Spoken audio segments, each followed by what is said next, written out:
एक बार की बात है, एक गरीब इंसान अपनी गरीबी से बहुत परेशान था। अपनी गरीबी की वजह से वह अपने पत्नी व 2 बच्चों के परिवार को भी ठीक तरह से संभाल नहीं पा रहा था। उसके लिए अपने परिवार के लिए 2 टाइम का भोजन जुटा पाना भी मुश्किल हो रहा था। वह अपनी ऐसी ज़िंदगी से तंग आ चुका था।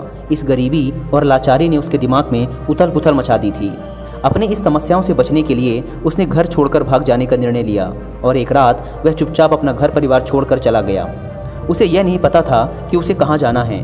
वह बस चलता जा रहा था। चलते चलते जब वह एक नदी के किनारे पहुंचा तो उसने देखा कि वहाँ महात्मा बुद्ध अपने शिष्यों के साथ डेरा डाले हुए हैं।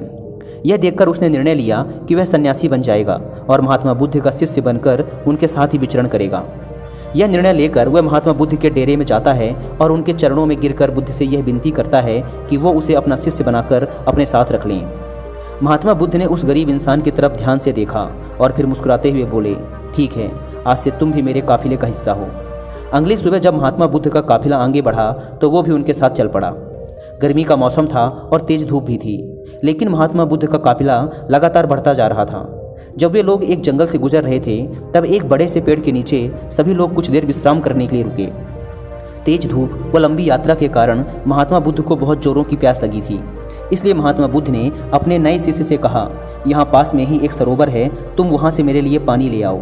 महात्मा बुद्ध की आज्ञा पाकर वो गरीब इंसान सरोवर की तरफ पानी लेने चल पड़ा। जब वह सरोवर के पास पहुँचता है तो देखता है कि वहाँ कुछ जंगली जानवर सरोवर के पानी में उछल कूद मचा रहे हैं। उसके सरोवर के पास आते ही सारे जंगली जानवर उससे डरकर वहाँ से भाग गए। उसने देखा कि जानवरों की उछल कूद की वजह से तालाब के नीचे का कीचड़ व सड़े गड़े पत्ते ऊपर आ गए हैं और सारा पानी मटमैला व गंदा हो गया है। यह देखकर वह बिना पानी लिए ही चुपचाप वहाँ से वापस लौट जाता है और बुद्ध से जाकर कहता है, बुद्धा, उस सरोवर में तो बहुत ही गंदा पानी था, उसे तो पिया ही नहीं जा सकता। शिष्य की बात सुनकर बुद्ध कुछ देर तक तो शांत रहे, लेकिन थोड़ी ही देर बाद उसे बुलाकर कहा, जाओ उसी सरोवर से पानी ले आओ। महात्मा बुद्ध का यह आदेश सुनकर वह शिष्य पानी लेने तो चल पड़ा, लेकिन अपने मन में यही सोचता जा रहा था कि महात्मा बुद्ध इतने गंदे पानी को पिएंगे कैसे। लेकिन जब वह सरोवर के पास पहुंचता है तो यह देखकर चकित रह जाता है कि सरोवर का पानी एकदम साफ और निर्मल हो चुका है। वह सरोवर का पानी लेकर महात्मा बुद्ध के पास जाता है और उनसे पूछता है कि थोड़ी ही देर में सरोवर का पानी इतना साफ कैसे हो गया। तब भगवान बुद्ध ने उसे समझाते हुए कहा, जब जानवर पानी में उछल कूद मचा रहे थे तब सरोवर का कीचड़ उभर आया था, परंतु कुछ देर शांत रहने पर कीचड़ फिर से नीचे बैठ गया और सरोवर का पानी फिर से साफ व निर्मल हो गया। इसी प्रकार हमारे मन के साथ भी यही होता है।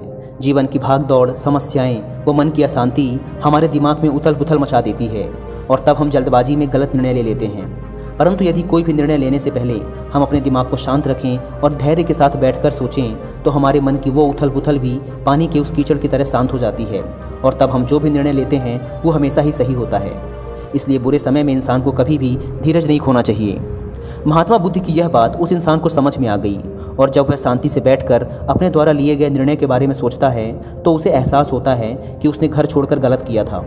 उसकी अनुपस्थिति में उसकी पत्नी व दोनों छोटे छोटे बच्चों को और भी बड़ी समस्याओं का सामना करना पड़ेगा। उसे अपने पति व पिता होने का दायित्व निभाना ही पड़ेगा।